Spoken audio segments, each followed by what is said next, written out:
Sai village cooking நேயர்களுக்கு வணக்கம். புதுசாக என்னோடய வீடியோஸ் பார்க்குறீங்கன்னா மறக்காமல் லைக், ஷேர், சப்ஸ்கிரைப் பண்ணுங்கள். ஹெட்ஃபோன் யூஸ் பண்ணி கேளுங்க. வாங்க வீடியோஸ்குள்ளே போகலாம். எபிசோட் 8 மானுட நேயம்.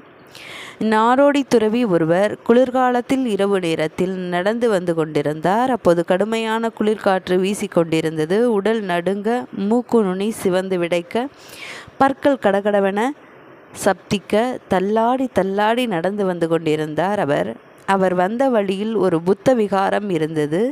அதை அணுகிய ஜென் குரு இரவு அங்கே தங்க அங்கிருந்தவரிடம் அனுமதி கேட்டார். அங்கிருந்தவருக்கோ அவரை அங்கே தங்க அனுமதிக்க மனமே இல்லை. அவரை மனத்துடன் முன் பகுதியில் தங்கிக் கொள்ள அவருக்கு அனுமதி தந்தார். நள்ளிரவில் திடீரென தூக்கம் கலைந்த விகாரத்தின் பொறுப்பாளர் எழுந்து பார்த்தார். அப்போது எரியும் தீயின் முன்பு வந்தவர் குளிர் காய்ந்து கொண்டிருந்தார். அதிர்ச்சியுடன் சுற்றும் முற்றும் பார்த்தார். விகாரத்தின் இருந்த பொறுப்பாளர் சுவரோரம் இருந்த மரத்தாலான புத்தர் சிலைகளை காணவில்லை.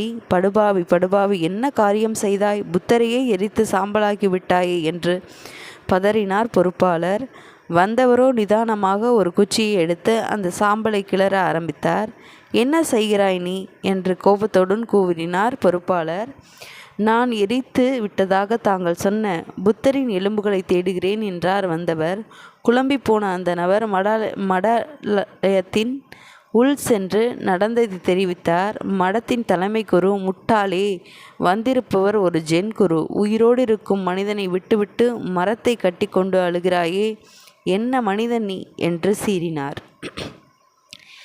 மனிதனுக்காகத்தான் மதமே தவிர மதத்திற்காக மனிதன் இல்லை.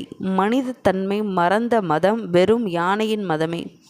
எல்லோரும் இன்புற்றிருக்க நினைப்பதுவோ யாமல்ல எல்லாமல் வேறொன்று அறியேன் பராபரமே என்கிறார் தாயுமானவர்.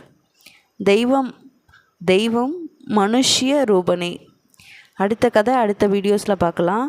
வீடியோஸ் பிடிச்சிருந்ததுன்னா மறக்காமல் லைக், ஷேர், சப்ஸ்கிரைப் பண்ணுங்கள். நன்றி.